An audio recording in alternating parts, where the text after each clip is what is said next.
தமிழர் ஆட்சி பார்த்துட்டு இருக்க எல்லாருக்குமே வணக்கம். நாம் தமிழர் கட்சி சீமானவர்கள் எம்பியா எம்எல்ஏவான்னு கேட்டதா இருக்கட்டும், இட்டிஸ் பிரசாந்த் அவர்கள் சீமானவர்களை போட்டு ரொம்பவே விமர்சிக்கிறதா இருக்கட்டும், இதெல்லாம் ரொம்பவே கடுப்பான விஷயமா இருக்கு அப்படின்றது ஒன்று இருக்கு. இந்த நிலையில சீமானவர்களுக்கு ஆதரவா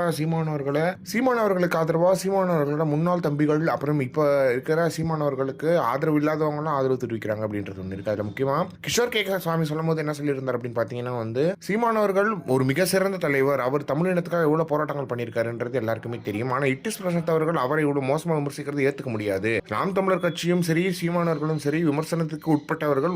அதுக்கு விமர்சனம் இருக்கலாம் இல்லாமலும் இருக்கலாம், அது தனி மனித விருப்பம். ஆனா இவ்வளவு மோசமா அவர் தேர்தலில் தோத்து போயிட்டாருன்றதுக்காக சீமானவர்களை இப்படி தாக்கி பேசுறது ரொம்ப தவறான விஷயம் அப்படின்னு சொல்லிட்டு கிஷோர் கே சுவாமி அவர்கள் சொல்லியிருக்காங்க. அதே மாதிரி சீமானவர்களை அடிக்கிறதுக்காக புதுவிதமான வேலைகளை தாவிக்கா செய்யுது அப்படின்றது கிளியரா தெரியுது. நிறைய பணம் போயிருக்குமோ என்னமோ அப்படின்ற ஒரு சந்தேகமும் வருது. இட்டிஸ் பிரசாந்த் அவர்களுக்கும் சரி நிறைய பேர் தாவிக்காவை சேர்ந்தவர்கள் இப்போ சீமானவர்கள் ஜீரோன்னு கலாச்சாரம் இன்னைக்கு சீமானவர்கள் விமர்சிக்கணும்ன்ற இடத்துக்கு வந்திருக்காங்கன்னா அதுக்கு சீமானவர்கள் தான் காரணம் அப்படின்றது ஒன்று இருக்கு. அதே மாதிரி கல்யாண சுந்தரம் அவர்கள் சொல்லும்போது சீமானவர்களை எம்பியா எம்எல்ஏவான்னு கேட்ட அந்த நபர் இருக்காரு இல்லையா, அவர் சேலத்தை சேர்ந்தவர். சேலத்துல சீமானவர்களையும் அவரையும் சேர்த்து நிக்க வைப்போம், யாரு சீமான் யாரு பாலாஜின்றத மக்கள் கண்டுபிடிக்கட்டும், யாருன்னு தெரியும் அப்போ அப்படின்ற மாதிரியான விஷயங்களை சொல்லியிருக்காரு. ரொம்ப சுலபமா கண்டுபிடிச்சிருவாங்க சீமான் தான். சீமானவர்களை நீங்க இவ்வளவு மோசமா விமர்சிக்கிறத ஏத்துக்க முடியாது அப்படின்ற மாதிரியான விஷயங்களை சொல்லியிருக்காரு. என்னமோ தெரியல, சீமானவர்களே தெரியாத அளவுக்கு அரசியல் தற்குறிகளா இருக்கிறவங்களுக்கு எப்படி ஓட்டு போட்டாங்க அப்படின்றத கல்யாண சுந்தரம் அவர்கள் கேட்டிருக்காங்க. இது அரசியல் பேரிடர் தான் சீமானவர்கள் சொன்ன மாதிரின்ற மாதிரியான விஷயங்களையும் சொல்லியிருக்காங்க.